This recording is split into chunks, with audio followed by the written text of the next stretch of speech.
In this video, I'm going to illustrate to you in very simple terms why the dollar and the euro are mathematically guaranteed to collapse and have been since the moment they were created. You don't need to be an economist to understand what I'm going to show you. A little common sense will do just fine. The dollar and the euro are debt-based currencies created by the Federal Reserve and the European Central Bank.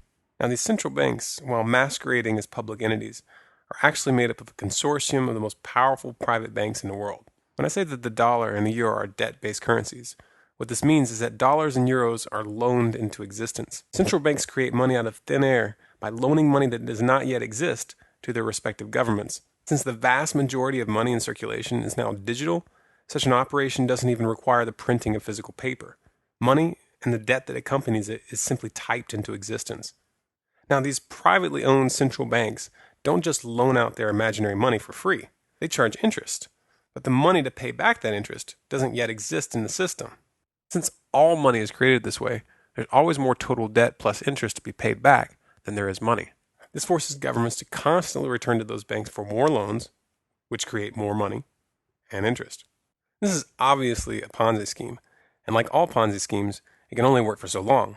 The inevitable result when there's more total debt to be paid due to interest than money in existence is that eventually the debt will reach such astronomical proportions that it will become impossible to service that debt.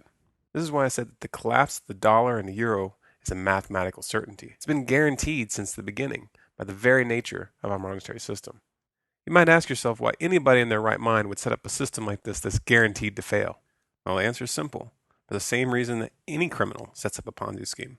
There's a small group of bankers who get very, very rich at the expense of the public before the system begins to falter. And they use that money to buy up real assets that maintain their value after the currency falls. Sound criminal to you? Well, that's because it is. But you know what?